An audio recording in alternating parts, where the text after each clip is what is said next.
लोगों ने ना मोदी जी को बहुत मौका दिया। लोगों को लगा कि सच में उनके अकाउंट में 15 लाख आएगा, लोगों को लगा सच में काला धन खत्म हो जाएगा, लोगों को लगा सच में नीरव मोदी को वापस लाएंगे, लोगों को लगा कि सच में महंगाई कम होगी, लोगों को लगा कि मोदी जी सच कह रहे हैं कि 35 रुपए का पेट्रोल मिलेगा, लोगों को लगा कि सच में $1 1 रुपए जितना हो जाएगा।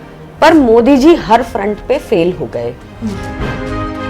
मैम, ईडी तो कोर्ट में भी कह रही है कि स्वतंत्र संस्था है, किसी के दबाव में हम काम नहीं करते हैं। और हाल ही में ईडी ने सुप्रीम कोर्ट में भी कहा कि जो अरविंद केजरीवाल कह रहे हैं बाहर जाके कि मुझे वोट दो वरना मैं जेल चला जाऊंगा, ये गलत है। ये ईडी ने सुप्रीम कोर्ट में भी कहा है। तो फिर सुप्रीम कोर्ट ने कहा कि बकवास बंद करो, ये भी तो हुआ। रेड्डी जो हमारे केस में सरकारी गवाह बना अरविंद केजरीवाल जी के खिलाफ, उसने 10 बयान दिए जिसमें अरविंद केजरीवाल जी का नाम नहीं था। उसके बाद शरद रेड्डी भाजपा को 60 करोड़ देता है, अरविंद केजरीवाल जी का नाम लेता है, उसकी बेल होती है, ईडी उसकी बेल के टाइम आपत्ति नहीं करती और फिर वो सरकारी गवाह बन जाता है। 10 गारंटी अरविंद केजरीवाल दे रहे हैं। हाल ही में उन्होंने कहा इन चुनावों के लिए 10 गारंटी पब्लिक को दे रहे हैं। 7 सीटें हैं दिल्ली की, जिनमें से कांग्रेस भी साथ में चुनाव लड़ रही है। और इतना बड़ा देश है, इतनी सारी लोकसभा की सीटें हैं, इतना बड़ा गठबंधन है, कैसे ये गारंटीज पूरी करेंगे? बीजेपी को बड़ी दिक्कत है इससे, कहते हैं कि फ्री बीज देते हैं, मुफ्त की रेवड़ियां बांट रहे हैं। खुद खाना है उनको, खुद खाना है, उसमें दिक्कत नहीं है। आए तो थे आप कांग्रेस के भ्रष्टाचार को लेकर सत्ता में, पार्टी भी तभी बनी थी आंदोलन करने के बाद, और अब उसी कांग्रेस से हाथ मिला लिया। हम कट्टर ईमानदार थे, हैं और रहेंगे। हमें बीजेपी के सर्टिफिकेट की जरूरत नहीं है। आपका ये सवाल इसलिए हमसे होता है क्योंकि आपको उम्मीद भी सिर्फ हमसे है, आपको उम्मीद भी नहीं है किसी और पार्टी से। स्वागत है आपका पंजाब केसरी में। आपके साथ मैं हूं रीना और आज हमारे साथ मौजूद हैं आम आदमी पार्टी की राष्ट्रीय मुख्य प्रवक्ता प्रियंका कक्कड़ जी। मैम, स्वागत है आपका हमारे प्रोग्राम में। Thank you very much. Thank you आपको और आपके दर्शकों को नमस्कार। जी मैम, सबसे पहले हम आपसे यही जानना चाहेंगे कि अरविंद केजरीवाल हमेशा कहते रहे हैं कि पूर्ण राज्य का दर्जा दिलाएंगे राजधानी दिल्ली को, तो उसको लेकर क्या स्ट्रेटजी है? देखिए, पूर्ण राज्य दिल्ली के लिए कोई नई डिमांड नहीं है। ये डिमांड आप समझिए 1970 से शुरू हुई, जनसंघ ने शुरू की, उसका फिर विलय हो गया, वो जनता पार्टी में बदल गई, तब भी ये डिमांड चलती रही। उसका फिर फर्दर एक नई पार्टी बनी, भारतीय जनता पार्टी, और उन्होंने बहुत मुखर होकर ये मुद्दा बार बार उठाया दिल्ली के लिए। और इसी प्लैंक पर, इसी मुद्दे के बिहाफ पर उनको दिल्ली की जनता ने एक बार चांस भी दिया था जब मदन लाल खुराना जी मुख्यमंत्री बने। इसी प्लैंक पर बने थे। साहिब सिंह वर्मा जी ने भी ये बात लगातार उठाई, सुषमा स्वराज जी ने भी ये बात उठाई। ये बात LK आडवाणी जी ने तो जब वो डेप्यूटी PM थे इस कदर उठाई कि उन्होंने तो एक बिल भी मूव किया कि दिल्ली को फुल स्टेटहुड होना चाहिए। ये बहुत ज़रूरी इसलिए हो जाता है कि देखिए, हमारे पास जो भी कार्य क्षेत्र था, चाहे बिजली, चाहे पानी, चाहे शिक्षा, चाहे स्वास्थ्य, चाहे हमने अनेकों जो और योजनाएं चलाई, वो सब हमने कर लिया। लोग कानून व्यवस्था को भी लेकर हम चुप नहीं बैठे रहे। हमने डार्क स्पॉट्स दिल्ली में खत्म किए। मुख्यमंत्री स्ट्रीट लाइट योजना के तहत दिल्ली के सारे डार्क स्पॉट्स खत्म किए गए। CCTV लगे, पेरिस से भी ज्यादा CCTV आए दिल्ली में है। इसके लिए भी आपको याद होगा कि मुख्यमंत्री अरविंद केजरीवाल जी ने खुद धरना किया था, LG ऑफिस बैठना पड़ा, तब ये स्कीम पास हुई थी। फिर इसके बाद बस में हमारी पैनिक बटन है। फिर इसके बाद स्कूल के लेवल पर हमने ऐसे कोर्सेज स्टार्ट किए हैं जो विमेन रिस्पेक्ट, विमेन एम्पावरमेंट पे बात करें। बट जो क्राइम है, क्राइम कंट्रोल कैसे होगा जब पुलिस की अकाउंटेबिलिटी होगी?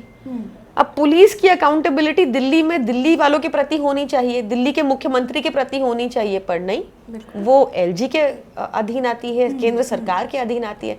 LG हर 2 साल में बदल जाते हैं, वो कहाँ और बाहर से आते हैं, तो उनको कहाँ दिल्ली का समझ है, कहाँ पता है। हाँ। तो इसलिए दिल्ली में कानून को और दुरुस्त करने के लिए, बेहतर करने के लिए ज़रूरी है कि अरविंद केजरीवाल जी के पास दिल्ली पुलिस भी हो। बिल्कुल। तो अब गठबंधन में हैं आप, और जैसा कि हमने पहले भी देखा है, जो पब्लिक है वो कहती है कि दिल्ली में तो हमें केजरीवाल जी चाहिए, अच्छा काम कर रहे हैं, लेकिन केंद्र में मोदी जी को वोट देंगे। ऐसा पिछले 2 चुनावों में देखने को मिला है लोकसभा में। अभी ये चुनाव कितना इम्पोर्टेंट है और क्या अहम मुद्दे हैं जिनको लेकर आप पब्लिक के बीच जा रहे हैं ताकि लोकसभा में भी अच्छा रिस्पॉन्स मिले? देखिए, इसका एक बहुत सिंपल सा आकलन है। भाजपा के 37% वोट शेयर है पूरी इंडिया में, और इस बार बाकी 63% इकट्ठा हो गया है। तो एक तो ये एक अच्छी बात है। दूसरी बात ये है कि लोगों ने ना मोदी जी को बहुत मौका दिया। लोगों को लगा कि सच में उनके अकाउंट में 15 लाख आएगा, लोगों को लगा सच में काला धन खत्म हो जाएगा, लोगों को लगा सच में नीरव मोदी को वापस लाएंगे, लोगों को लगा कि सच में महंगाई कम होगी, लोगों को लगा कि मोदी जी सच कह रहे हैं कि 35 रुपए का पेट्रोल मिलेगा, लोगों को लगा कि सच में $1 1 जितना हो जाएगा। पर मोदी जी हर फ्रंट पे फेल हो गए। तो इस बार तो उनका फेलियर और भी अपैरेंट है जब आप देखें कि दिल्ली में 7 सांसद थे भाजपा के और 6 की टिकट काट दी उन्होंने, और नए बिल्कुल जिनको इतना अनुभव भी नहीं उन लोगों को मौका दिया गया है। तो इसमें अपने को दिखता है कि अगर पुराने सांसदों ने काम किया होता तो ये नहीं होता, बदलना नहीं पड़ता। तो या तो वो निकम्मे हैं या करप्ट। तो इस बार बहुत चीजें जनता को बहुत क्लैरिटी है, और इस बार का चुनाव इसलिए बहुत अलग है। बिल्कुल। और अरविंद केजरीवाल जब से बाहर आए हैं जेल से, वो कह रहे हैं कि उन्हें वोट दें, अगर झाड़ू को वोट देंगे तो वो जेल नहीं जाएंगे, और अगर बीजेपी को वोट दे दिया तो फिर से जेल जाना पड़ जाएगा। इसका क्या मतलब है? देखिए, जो पुलिस है, ईडी है, सीबीआई है, इसका दुरुपयोग भाजपा कर रही है। छगन भुजबल के केस में ईडी ने बोला फाइल खो गई और केस खत्म हो गया। अजीत पवार, जिसको मोदी जी 70,000 करोड़ का घोटालेबाज बताते थे, उसको वित्त मंत्रालय दे दिया भाजपा में आने के बाद, और उनकी केस फाइल बंद हो गई, क्लीन चिट मिल गई उनको। तो अगर अरविंद केजरीवाल जी को वोट पड़ता है तो इनकी भाजपा की ईडी, पुलिस, इनके थोड़े से ये निहत्थे हो जाएंगे। दूसरा, आप देखेंगे कि भाजपा ने कानूनों में ऐसे संशोधन कर दिए, पीएमएलए कानून में, कि आपको बेल मिलेगी या तो आपका पूरा केस खत्म हो जाए तब, या फिर जब ईडी चुप्पी साध ले बेल के टाइम। नहीं मैम, ईडी तो कोर्ट में भी कह रही है कि स्वतंत्र संस्था है, किसी के दबाव में हम काम नहीं करते हैं। और हाल ही में ईडी ने सुप्रीम कोर्ट में भी कहा कि जो अरविंद केजरीवाल कह रहे हैं बाहर जाके कि मुझे वोट दो वरना मैं जेल चला जाऊंगा, ये गलत है। ये ईडी ने सुप्रीम कोर्ट में भी कहा है। तो फिर सुप्रीम कोर्ट ने कहा कि बकवास बंद करो, ये भी तो हुआ। तो ईडी कहीं से स्वतंत्र नहीं है। कहीं ईडी के लोग डायरेक्टली मोदी जी अपॉइंट करते हैं। आपको याद है ना कैसे एक डायरेक्टर को ईडी के एक्सटेंशन पे एक्सटेंशन देते रहे वो इलीगली, तब भी कोर्ट ने उनको डांटा। तो देर आए दुरुस्त है, बट सच सामने आ जाता है।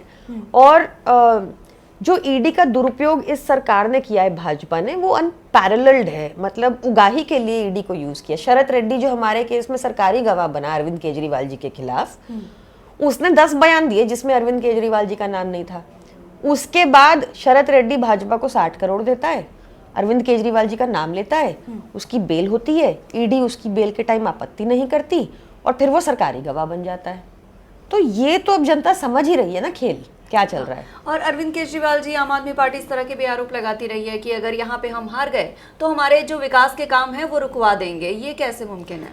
देखिए, तो आप सुप्रीम कोर्ट के कितने बार टिप्पणी देखेंगी तो वो बोलते हैं कि एलजी का काम ऑब्स्ट्रक्शनिस्ट का नहीं होना चाहिए, काम रोकने वाला नहीं होना चाहिए। आपको पता है अभी हमें पंजाब में भी बजट पेश करने के लिए भी गवर्नर ने कितना परेशान किया, तो हमें तब भी सुप्रीम कोर्ट जाना पड़ा, तब भी बनवारी लाल पुरोहित जी को डांट पड़ी थी जो वहाँ के गवर्नर हैं।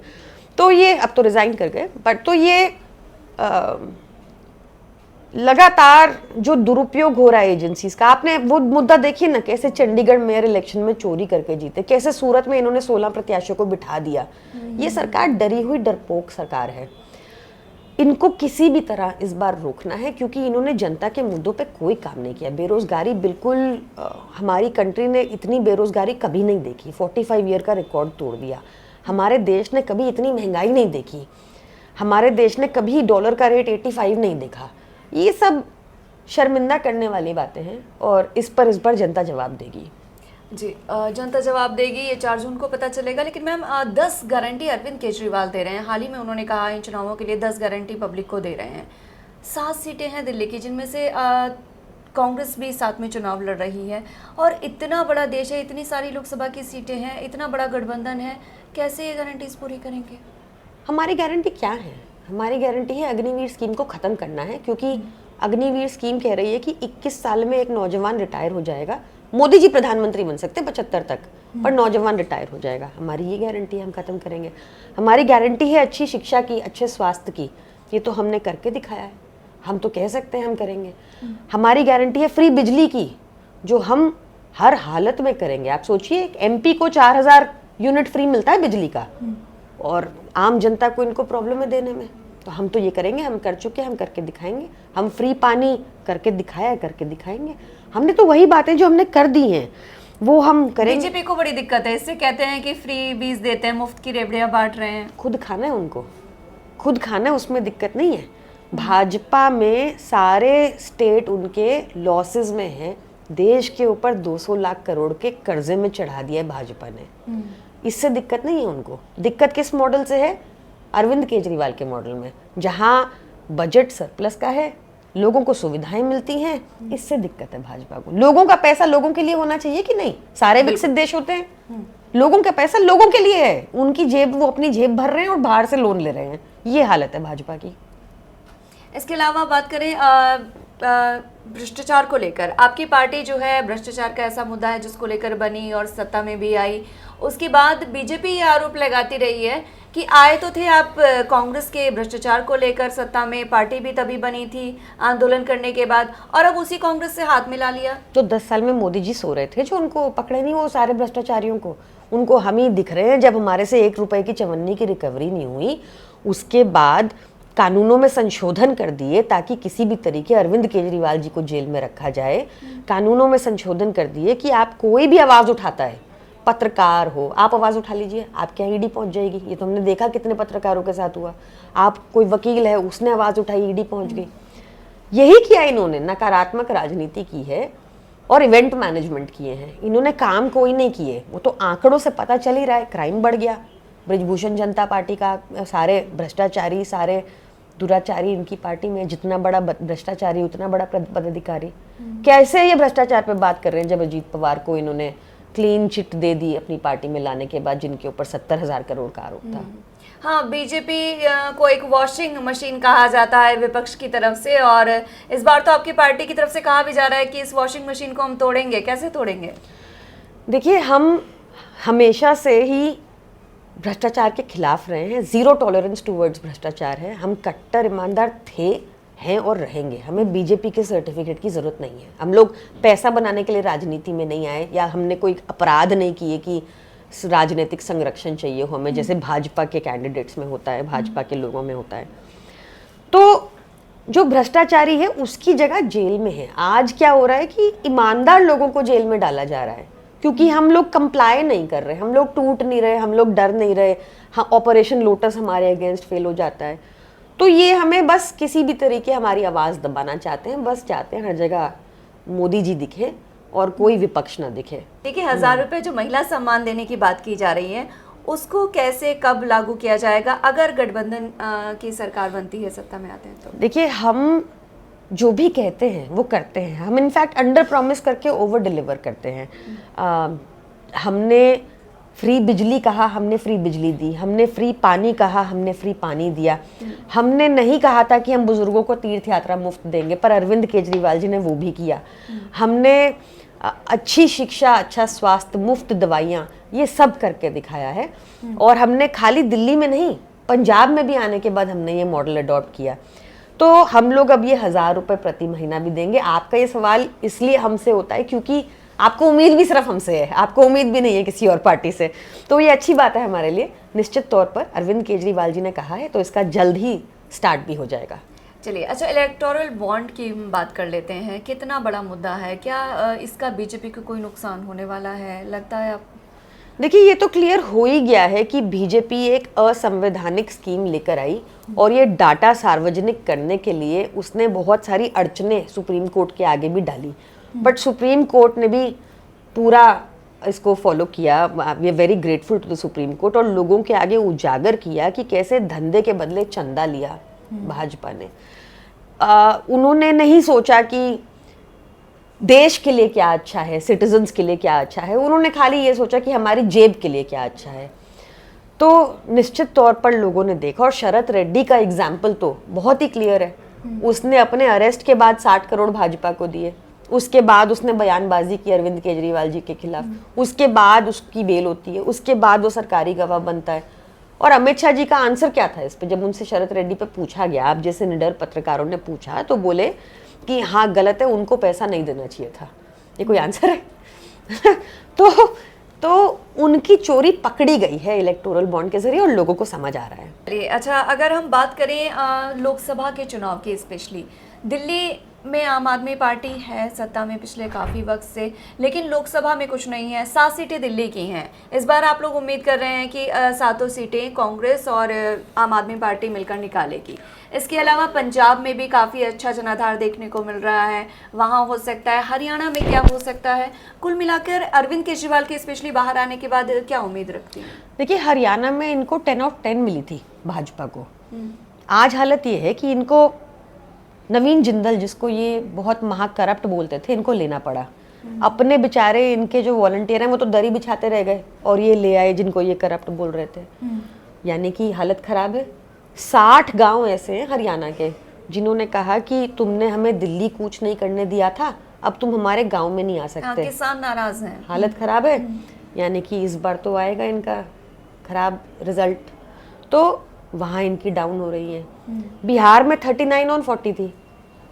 वहाँ पे क्या हो रहा है? आजकल नीतीश जी कहीं दिख ही नहीं रहे किसी मंच पे।